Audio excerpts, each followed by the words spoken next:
আসসালামু আলাইকুম ভাইয়া, তোমরা সবাই কেমন আছো? আশা করি আলহামদুলিল্লাহ ভালো আছো। মেডিকেল একাডেমিতে সবাইকে স্বাগতম।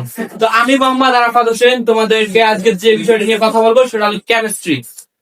কেমিস্ট্রি, ঠিক আছে ভাইয়া? এই যে chemistry, CHEM, chemist, STRY, chemistry, ঠিক আছে?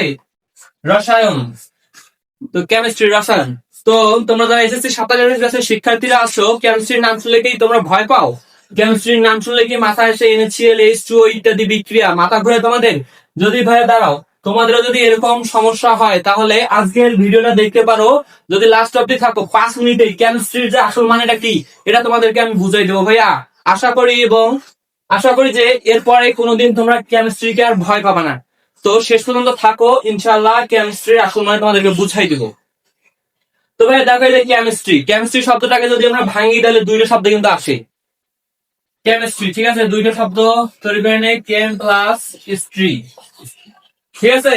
তো কেম, এই যে ভাই কেম শব্দটা কোথা থেকে এসেছে? মিশরীয় শব্দ খেম থেকে। এই যে KHEM, কেম, ঠিক আছে ভাই? এই কেম মিশরীয় শব্দ খেম, এর মানে কি ভাইয়া? অবশ্যই এর মানে হলো কালো মাটির বিজ্ঞান। কালো মাটি, ঠিক আছে? কালো মাটি যদি ডিটেলস বলতে যাই ভাইয়া, এই বিষয়ে ডিটেলস বলতে গেলে তো মিশরীয়রা, যারা মিশরীয় আছে তারা নীল নদের তীরে যে কালো মাটি আছে, এই কালো মাটি থেকেই প্রথম কিন্তু রসায়ন চর্চা শুরু করে, ঠিক আছে?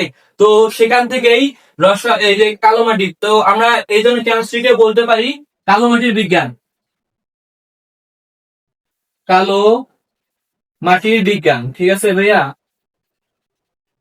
কালো মাটির বিজ্ঞান, ব্ল্যাক সয়েল সায়েন্স, ঠিক আছে? Black soil science. তবে এখন যদি আমরা বিজ্ঞানের সংজ্ঞায় আসি, তাহলে বিজ্ঞানের যে শাখায় আমরা পদার্থের গঠন নিয়ে আলোচনা করা হয় তাকে কিন্তু কেমিস্ট্রি বলে। তো এখন তোমরা বলতে পারো ভাইয়া, তাইলে আমরা কেমিস্ট্রি পড়বো কিভাবে? আমরা কি এটা মুখস্থ করব, নাকি এটা বুঝে পড়ার বিষয়, কোনটা? তো ভাইয়া, তো কেমিস্ট্রি বিষয়টা এমন একটি বিষয় যেটা সবসময় হাতে কলমে করতে হয়। তোমরা নিশ্চয়ই লক্ষ্য করেছো, বিভিন্ন ভিডিও দেখছো, বহির্বিশ্বের যে উন্নত দেশগুলো আছে এখানে কিন্তু কেমিস্ট্রির জন্য ক্লাসের জন্য ল্যাবে ক্লাস করানো হয়। আমাদের দেশের মতো বই রিডিং করানো হয় না, তাদেরকে সরাসরি ল্যাবে নিয়ে হাতে কলমে শিক্ষা দেওয়া হয়। কিন্তু আমাদের দেশে এইটার কোনো, অনেক জায়গায় কিন্তু এই সুযোগ নাই। হয়তো বড় বড় বিদ্যালয়ে আছে, কিন্তু আমাদের বিভিন্ন, অনেক জায়গায় কিন্তু আমাদের এখন গ্রাম, তো এই জিনিসগুলো করার সুযোগ হয় নাই। তো কেমিস্ট্রি ভাইয়া, আমাদের জন্য কেমিস্ট্রি একটু বুঝে পড়তে হবে, বুঝে বুঝে, ঠিক আছে? তো কেমিস্ট্রি শব্দটা আমরা যে ভাঙছিলাম কেম প্লাস হিস্ট্রি, এখন যদি আমরা ভাইয়া আরেকটু ভাঙি, ঠিক আছে? এই যে দেখো, আরেকটু যদি ভাঙি তাহলে আসলে দেখো, কেম প্লাস ইস প্লাস ট্রাই। ভাইয়া, ট্রাই ট্রাই মানে কি তোমরা অবশ্যই জানো, ট্রাই মানে চেষ্টা করা। তো ঠিক আছে, এগুলা এই কিন্তু বলে দিচ্ছে যে আমাদের চেষ্টা করো, একটু তুমি বোঝার চেষ্টা করো, তাহলে আমাকে তুমি পারবা। এখানে ভয় পাওয়ার কিছু নেই ভাইয়া। আর সবচেয়ে বড় কথা যেটা হলো সেটা হলো, তুমি নিজেই কিন্তু দিনে 100 বারের চেয়েও বেশি, তুমি প্রায় প্রতিটা কাজেই রসায়ন আছে, ঠিক আছে ভাইয়া? তোমরা এখন অবাক হলে কিন্তু যে আমার প্রতিটা কাজে রসায়ন, এই রসায়ন করতে গেলে তো আমাকে বিভিন্ন রকম জিনিস কিনতে হয়, বাজার থেকে নিয়ে আসতে হয়, অনেক টাকার ব্যাপার। কিন্তু না ভাই, তুমি কিন্তু দিনে যা করো তাই কিন্তু রসায়ন। তো উদাহরণ হিসাবে আমরা বলতে পারি, তুমি যে সকালে কফি বা চা খাও ভাই, ঠিক আছে? কফি বা চা ভাই, এটা কিভাবে তৈরি হয় বলো তো? তোমরা প্রথমে পানিটাকে গরম করো না? গরম পানি,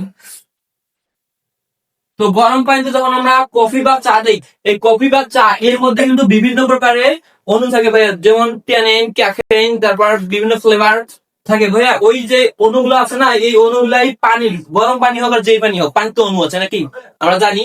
তো ওই পানির অণুর সাথে বিক্রিয়া করে এরপরে কিন্তু চা বা কফি হয়। তাহলে গরম পানি গুলা কি হলো?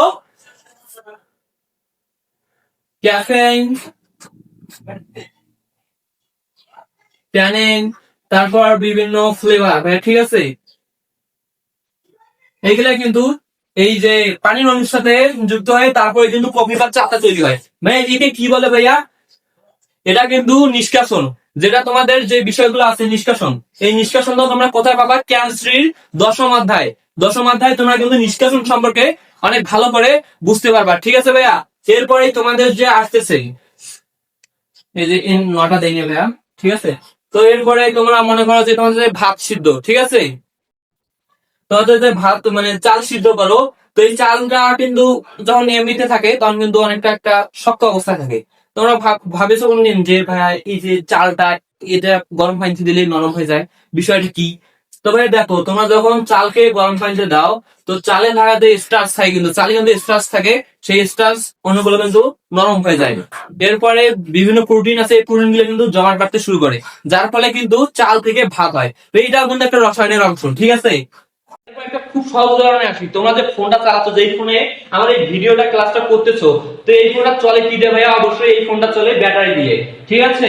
এই যে ভাইয়া ব্যাটারি, এই ব্যাটারি, ব্যাটারি কি দিয়ে চলে ভাইয়া? ব্যাটারি বিদ্যুৎ দিয়ে কিন্তু ফোনটা চলে।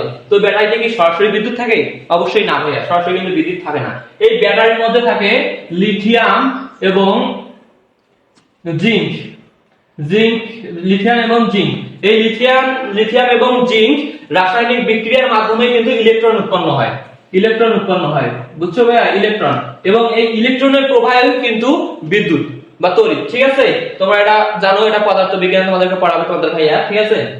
যার ফলে কিন্তু আমাদের ফোনটা চলে। তাহলে এবার কি তোমাদের বিশ্বাস হলো যে তোমরা নিজেরাই এক একটা চলন্ত কেমিস্ট্রি ল্যাব?